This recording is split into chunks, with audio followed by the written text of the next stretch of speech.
ঘরে বসে থাকতো না, তারা তুফান দেখার জন্য হচ্ছে হলে গিয়ে গিয়ে বসে থাকতো আমার ফিগার দেখার জন্য। আমার আত্মীয় স্বজন, আমার কোনো বোন, আমার কোনো ভাই, তাদেরকে যদি আমরা খারাপ মহিলা বলি, বাজে মহিলা বলি, বা কোনো ভাই যারা অন্যায় কাজগুলো করে তাদেরকে যদি নষ্ট ছেলে, খারাপ ছেলে, বাজে ছেলে এগুলো বলি, তারা বিরক্ত হয়ে যায়। অথচ আমাদের বর্তমান আত্মীয় স্বজন যারা আছে, যুব সমাজ যারা আছে, তারা মানে একটার পর একটা কিন্তু গুনাহ করে যাচ্ছে। যখন কোনো ইহুদিদের হোক, খ্রিস্টানদের হোক, হিন্দুদের হোক, হলিউড হোক, বলিউড হোক, বা আরও যা যা আছে এগুলো হোক, একটা গান যেই কোম্পানির পক্ষ থেকে, অর্থাৎ যারা নিজেরা তৈরি করলো, ওই গানটা মার্কেটে ছাড়লো, ওই গানটা তারা গাইলো, তারা মার্কেটে ছাড়লো, তারা দলীয়ভাবে তারা যারা যারা এখানে অংশগ্রহণ করছে তারা প্রত্যেকেই গুনাহগার ছিল।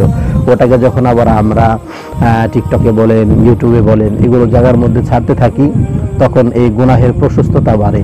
এবং এই একটা গানের কারণেই আমার ঘরের ছেলে, সে দেখা যায় খারাপ ছেলে, বাজে ছেলে তাদের কাতারে চলে যায়। আবার একেবারে ভদ্র শান্তশিষ্ট একটা মেয়ে, সেও দেখা যায় খারাপ মেয়ে, অর্থাৎ বেশ্যা নারীরা যা করে সেরকম কার্যকলাপ তার ভিতরে প্রকাশ পায়। তার ঘরের মধ্যে লাইটিং সেটিং করে সে নিজের দেহকে দেখিয়ে দেখিয়ে, নিজের শরীরকে দুলিয়ে দুলিয়ে মানুষের সামনে উপস্থাপন করে। একটা লাইক করলে তার উপরে সন্তুষ্ট হয়, খুশি হয়, তাকে আবার কমেন্টস করে, তার ভিডিওগুলোর মধ্যে লাইক দেওয়া হয়, এভাবে করে আদান প্রদান হয়। তো খারাপতা এভাবেই ছড়াচ্ছে।